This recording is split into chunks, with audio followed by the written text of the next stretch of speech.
To our breaking news, Israeli jets have carried out a deadly bombing raid on a military research center near the Syrian capital, Damascus. That, according to a statement from the Syrian government. At least 2 people have died in the attack and 5 more have been left wounded. For more, I'm joined now by Dr. Ali Mohammed, the editor-in-chief of the Syrian Tribune. Dr. Mohammed, if this strike is confirmed to have come from Israel, what does that spell for this conflict? Well, it finally makes sense because the rebels, or as they like to call themselves, the revolutionists, they have been attacking air defense bases near Damascus for the past 7 months. They have managed to attack an S-200 base and over 4 SAM-2 and SAM-3 bases. And now this is followed by an airstrike from Israel. So it adds up. It makes sense. It only shows that Israel has a great interest in the instability in Syria, and that it is being helped by groups of the rebels, the military, the armed rebels.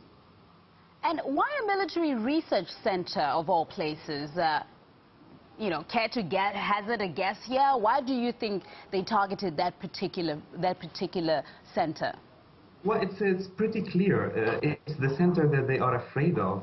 The military research centers are responsible for developing weapons and, in particular, land-to-land long-range missiles. And what Israel wants is to stop this research and stop this process.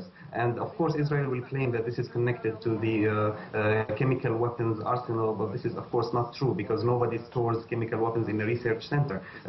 Let's remember that the Syrian official who was responsible for all military research projects have been assassinated in Damascus by the rebels. And let's also remember that the person who orchestrated the Syrian long-range missile project, who's Colonel Dawood Rajha, was also assassinated in Damascus in the bombing of the security center in Damascus. So this is not the first time they attack the research center, but the first time they attack it with jets, yes, of course. But this has been going on since the beginning of the conflict.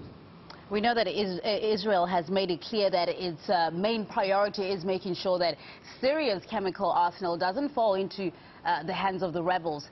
Is this strike connected?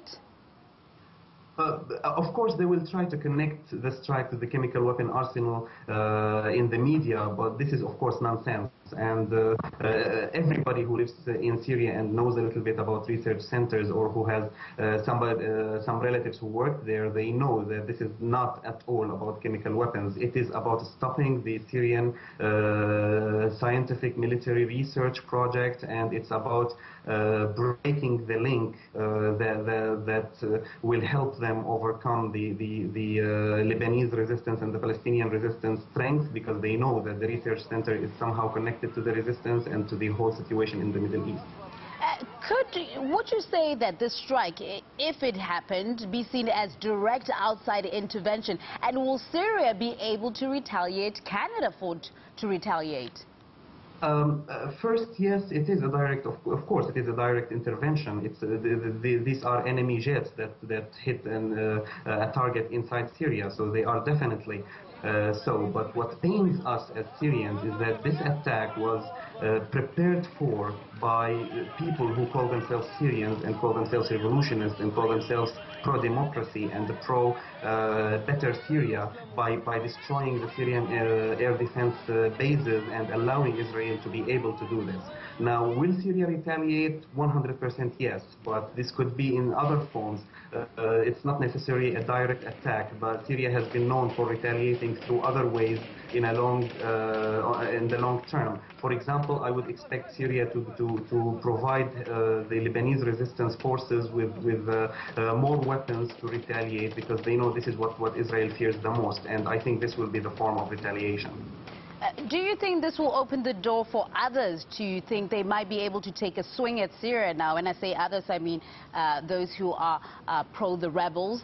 And how many of the rebels hold little love for Israel? I mean, if Tel Aviv is to take sides in this civil war, how will that be viewed by the warring sides?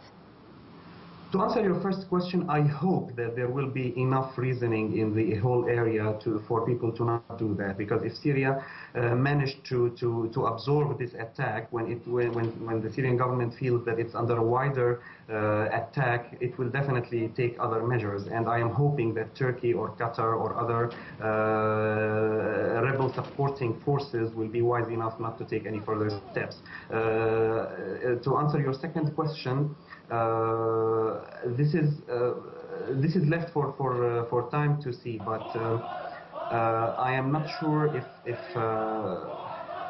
I am answering the right question. Could you repeat the question, please? I'm sorry. All right, Dr. Ali Mohammed, thank you very much. Editor-in-Chief of the Syria Tribune news website. They're giving us some analysis on that breaking news of Israeli jets carrying out deadly bombs at a military research center near the Syrian capital.